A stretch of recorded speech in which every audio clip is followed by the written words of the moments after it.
देखु विगत बहु दिन धरी ये बांग्लादेशी अनुप्रवेशकारी ठारू आरंभ करी जो किसी पठाण माने ये केन्दुझर जिले रही विभिन्न प्रकार चोरी डकायती धड़ा जहर ठारू आरंभ करी विभिन्न प्रकार कार्य लिप्त रहउछंती जो क्रिमिनाल एक्टिविटी सहित जड़ित अच्छी से सरकार स्तर में अविलंबे चिन्हट कर जिलू विताड़ित करने केन्द्र और राज्य स्तर में योजना होते जिला प्रशासन ताकू कर विफल होला काली जड़े बांसपाड़ दिव्यांग 8 वर्षर झील को जड़े मुसलमान युवक ताकू रेप करी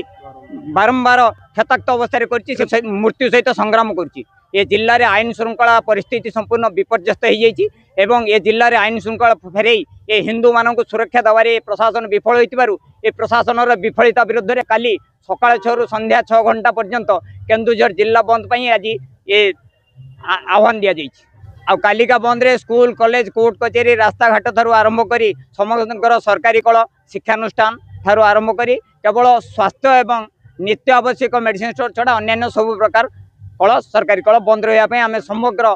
केन्दुझर वाणिज्य अनुष्ठान समग्र केन्दुझरवासी को निवेदन कर गत 2 दिन तले आमर बांसपाड़ गोटे दिव्यांग अति नाबालिका झीटी को अमानुषिक भाव में धर्षण करा खाली गोटे घटना नुहे सी तार मृत्यु सहित संग्राम करुच्ची जिला सरकारी हॉस्पिटल एटा खाली गोटे घटना नुहे एमती अनेक घटना बारंबार घटुची अनुप्रवेशकारी मुसलमान पठाण मान द्वारा एवं बाहर जिला बाहर अनुप्रवेशकारी मान द्वारा यही नाना प्रकार अनैतिक कार्यक्रम अपराधिक कार्यक्रम होउची एथिपई आमे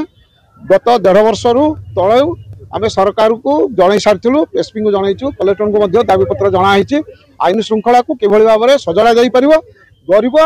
एवं सरल निरीह आदिवासी झीटी किभली न्याय पाइब से आम समस्त को निवेदन करुचु जे आसंता काली आम जो 12 घंटिया बंद डाकरा देचु से समस्त आमको सहयोग करंतु समस्त हिंदू जागंतु केवल अत्यावश्यक संस्था को छाड़देले अत्यावश्यक सामग्री को छाड़देले आउ बाकी समस्त को बंद रखी आमको सहयोग करने आमको समर्थन करने निवेदन कर माध्यम।